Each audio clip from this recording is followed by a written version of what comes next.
نحمده ونصلي على رسوله الكريم أما بعد فأعوذ بالله من الشيطان الرجيم بسم الله الرحمن الرحيم رب اشرح لي صدري ويسر لي أمري واحلل عقدة من لساني يفقهوا قولي یا ایہا الذین آمنوا، اے لوگو جو ایمان لائے ہو، اذا قمتم الی الصلاۃ، جب تم کھڑے ہو نماز کی طرف، یعنی نماز کے لیے جب اٹھو تو نماز سے پہلے وضو کر لو۔ پھر وضو کی تھوڑی سی تفصیل بتائی گئی۔ یاد رکھیے کہ نماز کے لیے تازہ وضو بہتر ہے، اگرچہ ضروری نہیں۔ اگر پہلے سے وضو موجود ہو تو اس سے بھی نماز ادا ہو سکتی ہے۔ پھر وضو سے پہلے نیت بھی فرض ہے۔ اگر آپ بغیر نیت کے ویسے ہی ہاتھ منہ دھو رہے ہیں تو وہ وضو کے لیے کافی نہیں۔ پھر وضو سے پہلے بسم اللہ پڑھنا بھی ضروری ہے۔ اعضاء کو ترتیب سے دھونا ضروری ہے، اور ان کے درمیان وقفہ نہیں ہونا چاہیے۔ یعنی یہ نہیں کہ ایک دفعہ آپ منہ دھو لیں پھر 15 منٹ کے بعد جا کے بازو دھوئیں، نہیں، ایک ہی سٹریچ میں وضو کرنا چاہیے۔ تسلسل کے ساتھ یکے بعد دیگرے تمام اعضاء کو دھونا چاہیے۔ پھر یہ اہتمام بھی رہے کہ وضو کے دوران جسم کا کوئی عضو جسے دھونا لازم ہے اس میں سے کوئی حصہ بھی خشک نہ رہے، اور کوئی بھی حصہ 3 دفعہ سے زیادہ نہ دھویا جائے، کیونکہ اسے نبی صلی اللہ علیہ وسلم نے ظلم اور زیادتی سے تعبیر کیا۔ تو ارشاد باری تعالیٰ ہے فَاغْسِلُوا وُجُوهَكُمْ، اپنے چہروں کو دھو، وَأَيْدِيَكُمْ، اور اپنے ہاتھوں کو، إِلَى الْمَرَافِقِ، کوہنیوں تک۔ یہاں آپ دیکھ رہے ہیں کہ پہلے چہرے کا ذکر ہے، پھر ہاتھوں کا ذکر ہے، کیونکہ ہاتھوں کے ساتھ پھر بازوؤں کا بھی ذکر ہے کوہنیوں تک، اس لیے ترتیب میں تھوڑا سا فرق ہے۔ سنت سے ہمیں پتہ چلتا ہے کہ کوئی بھی پاکیزگی کا جب کام کیا جائے تو سب سے پہلے ہاتھوں کا پاک ہونا ضروری۔ تو پہلے چہرہ، پھر اس کے بعد ہاتھ کوہنیوں تک۔ مرافق کا لفظ ہے، مرفق کی جمع ہے، ریف قاف اس کا روٹ ہے، رفق کا معنی ہوتا ہے نرم، سہل۔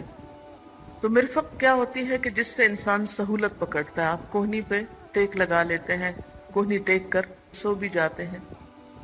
تو مرفق وہ چیز ہوتی ہے جس کے سہارے سے آرام یا فائدہ حاصل کیا جائے۔ یہاں پر جسم کے ظاہری حصے جو دن رات ایکسپوز ہوتے ہیں انہیں خاص طور پر دھونے کا حکم مل رہا ہے۔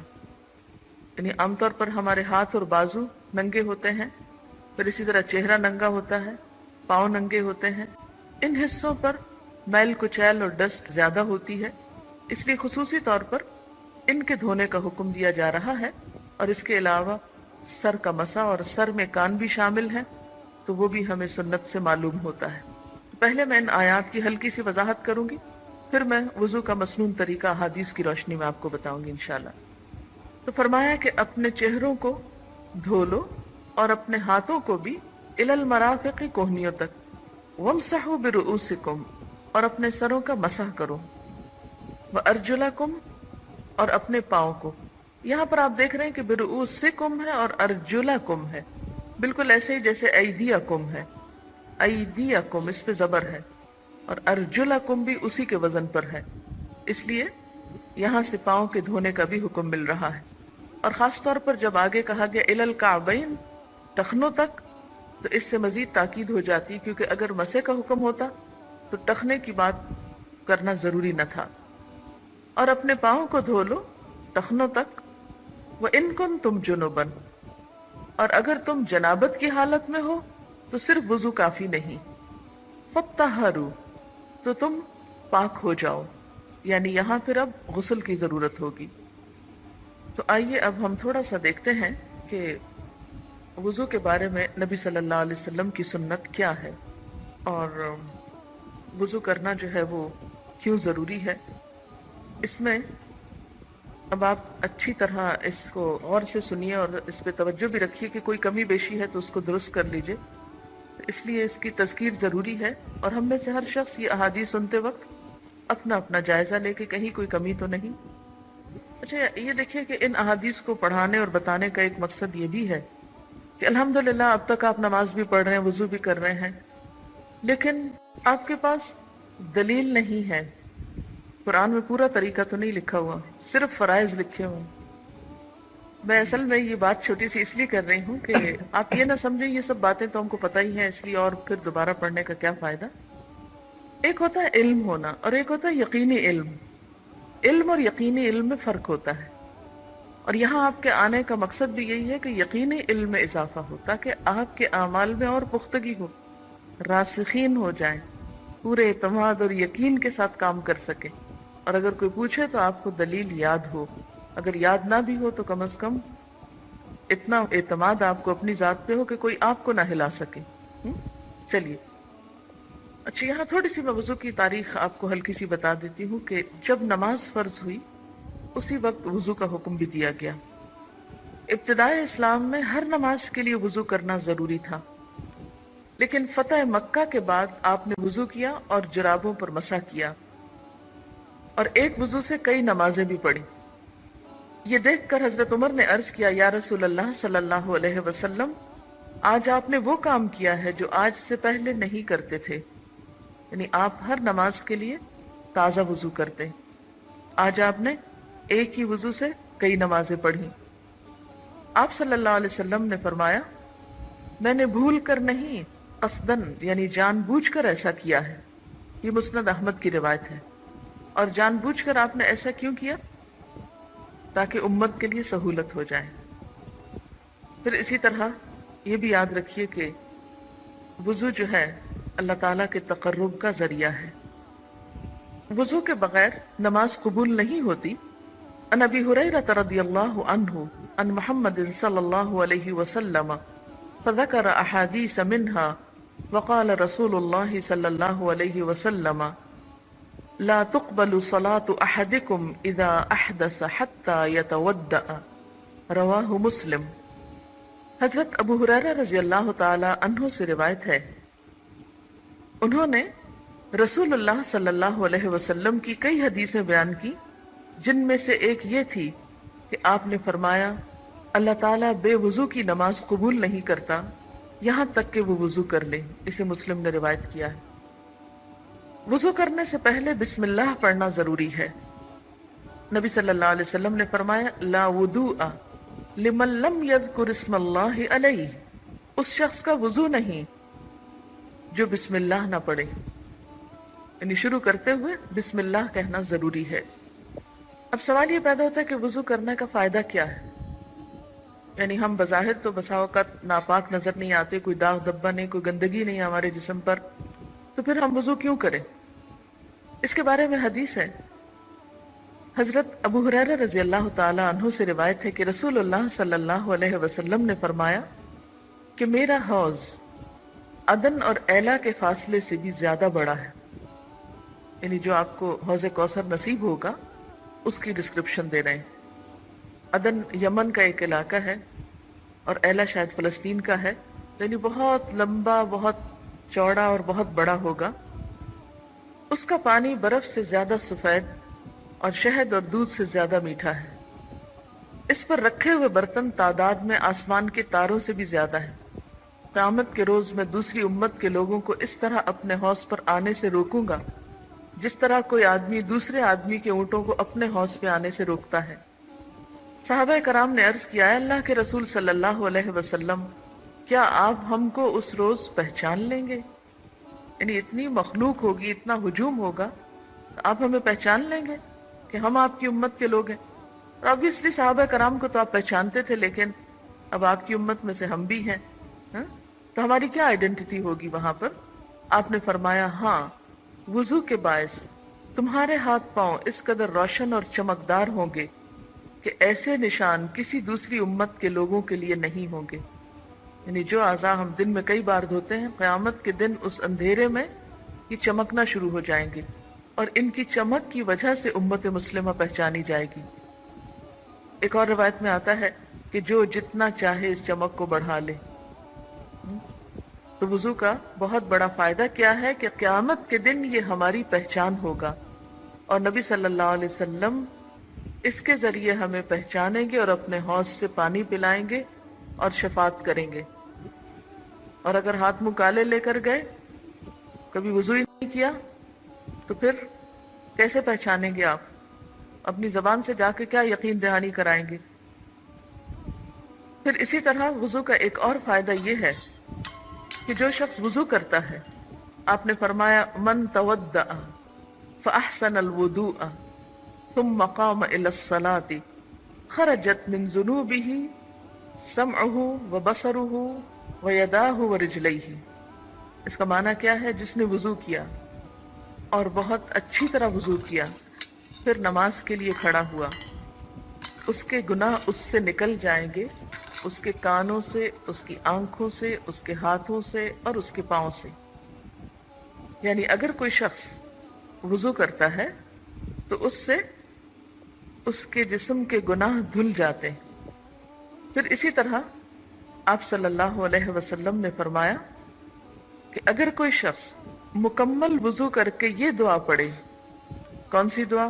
اشہد ان لا الہ الا اللہ وحدہ لا شریک لہ واشہد ان محمدا عبدہ ورسولہ الا فتحت لہ ابواب الجنۃ الثمانیۃ یدخل من ایہا شاء، رواہ احمد و مسلم۔ اگر کوئی شخص مکمل وضو کر کے یہ دعا پڑھے، یہ جو ابھی میں نے پڑھی ہے اشہد ان لا الہ الا اللہ سے، ترجمہ ہے اس کا کہ میں گواہی دیتا ہوں کہ اللہ کے سوا کوئی الہ نہیں، وہ ایک ہے، اس کا کوئی شریک نہیں۔ میں گواہی دیتا ہوں کہ محمد صلی اللہ علیہ وسلم اللہ کے بندے ہیں اور اس کے رسول ہیں، تو اس کے لیے جنت کے 8 دروازے کھول دیے جاتے ہیں کہ جس سے چاہے داخل ہو جائے۔ یعنی اچھی طرح وضو کر کے دعا پڑھنے کا یہ فائدہ ہے۔ یاد رکھیے کہ وضو کے بیچ میں دعائیں نہیں ہیں، بلکہ مسنون دعا وضو کے آخر ہی کی ہے۔ اسی طرح ایک اور دعا بھی ہے، اللہم اجعلنی من التوابین واجعلنی من المتطہرین، اللہ مجھے بہت توبہ کرنے والا بنا دے اور پاک صاف لوگوں میں سے بنا دے۔ اس کا ترجمہ یہ ہے۔ تو اب آپ دیکھیں کہ کیا کچھ فائدے ہیں۔ نمبر 1 یہ کہ قیامت کے دن انسان کی پہچان ہوگی۔ نمبر 2 یہ کہ دنیا میں انسان کے گناہ ساتھ کے ساتھ دھلتے چلے جاتے ہیں۔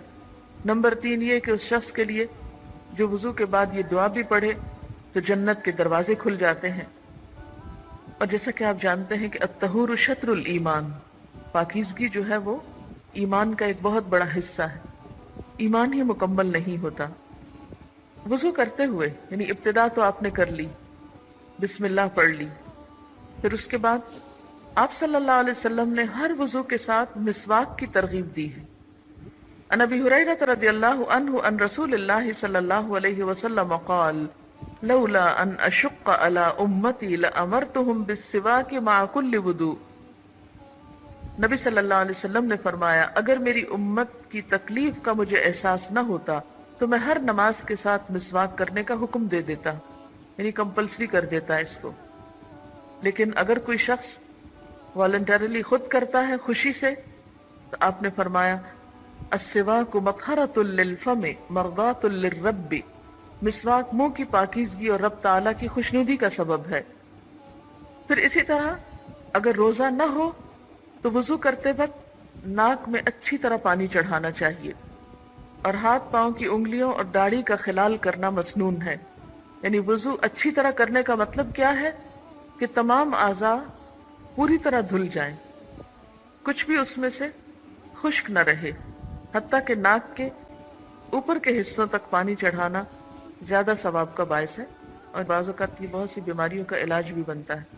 اور اسی طرح ہاتھ اور پاؤں کی انگلیوں میں خلال، ہاتھ کا خلال تو اس طرح ہوتا ہے ایک ہاتھ دوسرے ہاتھ میں ڈال دیتے ہیں، اور اس کا بھی مقصد یہ کہ اگر کوئی چیز اٹک گئی ہے یا خشک رہ گئی ہے یا جمی رہ گئی ہے اور سامنے نظر نہیں آئی تو وہ بھی دھل جائے۔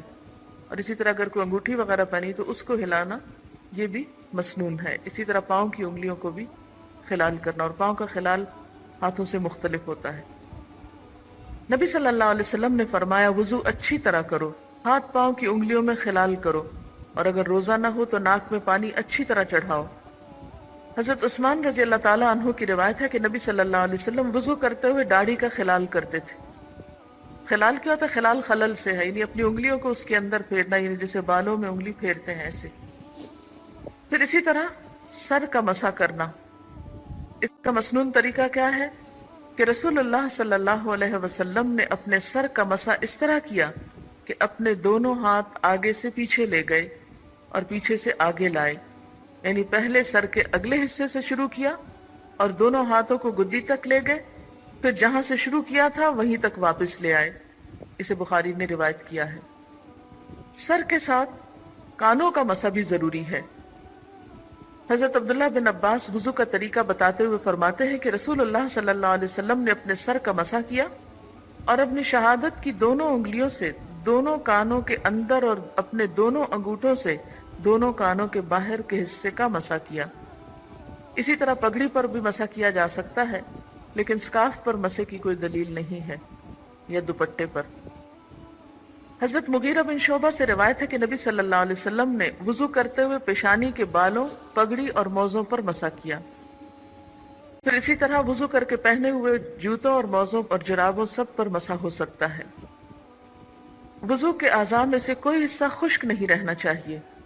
حضرت انس فرماتے ہیں کہ نبی صلی اللہ علیہ وسلم نے ایک آدمی کو دیکھا جس کے پاؤں میں وضو کرنے کے بعد ناخن جتنی جگہ خشک تھی، یعنی بہت تھوڑی سی۔ نبی صلی اللہ علیہ وسلم نے اسے حکم دیا کہ واپس جا کر اچھی طرح وضو کرو۔ حضرت ابو ہریرہ سے روایت ہے کہ نبی صلی اللہ علیہ وسلم نے ایک آدمی کو دیکھا جس نے ایڑی نہیں دھوئی تھی، یعنی اوپر سے پانی ڈال لیا تو پیچھے سے ایڑیاں خشک تھیں۔ آپ صلی اللہ علیہ وسلم نے فرمایا وَيْلٌ لِّلْأَعْقَابِ مِنَ النَّارِ، خشک ایڑیوں کے لیے آگ کا عذاب ہے۔ یعنی وضو کی جو سستی ہے یہ معمولی سستی نہیں ہے۔ پھر اسی طرح وضو کے بعد پانی خشک کرنا یا تولیے کا استعمال کرنا یا نہ کرنا دونوں طرح درست ہے۔ حضرت عائشہ فرماتی ہیں کہ رسول اللہ صلی اللہ علیہ وسلم کے لیے ایک کپڑا تھا جس سے آپ وضو کے بعد بدن پونچھتے تھے، اور خصوصی طور پر سردی کے موسم میں اگر جذب کر لیا جائے پانی تو زیادہ بہتر ہے، ورنہ تو حکم یہ ہے کہ جتنے قطرے جب تک ٹپکتے ہیں اتنے گناہ جھڑتے چلے جاتے ہیں۔ حضرت میمونہ رضی اللہ تعالیٰ عنہا نبی صلی اللہ علیہ وسلم کے غسل جنابت کا طریقہ بیان کرتے ہوئے فرماتی ہیں کہ آپ نے غسل کے بعد اپنے دونوں پاؤں پھر دھوئے، یعنی آخر میں۔ اس کے بعد میں نے آپ کو تولیہ دیا تو آپ نے واپس کر دیا، یعنی ایک اور موقع پر تولیہ استعمال نہیں کیا۔ تو اس سے کیا پتہ چلتا ہے کہ دونوں طریقے درست ہیں۔ بعض اوقات ایسا تھا بہت گرمی ہوتی ہے، انسان نہاتا ہے تو سوچتا ہے کہ کپڑے بھی تھوڑے ٹھنڈے ہو جائیں تو بہتر ہے۔ حضرت عبداللہ بن عباس سے روایت ہے کہ نبی صلی اللہ علیہ وسلم نے وضو کرتے ہوئے ایک ایک مرتبہ بھی آزاد ہوئے، یعنی اس سے پتہ چلتا ہے اگر پانی کم ہو تو ایک مرتبہ بھی سارے اعضاء کو دھونا کافی ہے۔ اور ویسے مسنون طریقہ کیا ہے کہ 3 بار دھویا جائے۔ ایک اور روایت میں حضرت عبداللہ بن زید سے ہے کہ نبی صلی اللہ علیہ وسلم نے وضو کیا اور 2 مرتبہ آزاد ہوئے، یعنی اگر پانی اتنا ہے کہ 3 دفعہ نہیں دھو سکتے تو ایک کی بجائے 2 دفعہ بھی دھو سکتے ہیں۔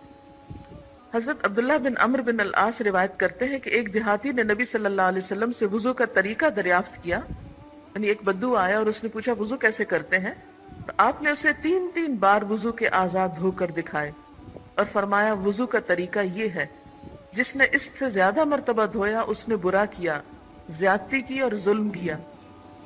تو یہ بات یاد رکھیے کہ وضو کی نیت سے 3 دفعہ سے زیادہ نہ دھوئے، اس سے وہ وسواس اور جو وہم ہے وہ بھی کنٹرول ہوتا ہے، جو ایک نفسیاتی بیماری بعض اوقات لوگوں کی بن جاتی ہے کہ وہ دھوتے چلے جاتے ہیں اور پانی بہاتے چلے جاتے ہیں اور پھر بھی ان کی تسلی نہیں ہوتی، وہ سمجھتے ہیں کہ ابھی تک ناپاک ہے اور کوئی حصہ خشک نہ رہ گیا ہو۔ اس میں یہ کہ ایک دفعہ میں اگر رہ گیا تو دوسری دفعہ میں ہو جائے گا، دوسری دفعہ میں نہیں تو تیسری دفعہ میں، لیکن ایک اس سے زیادہ کی اجازت ہی نہیں ہے۔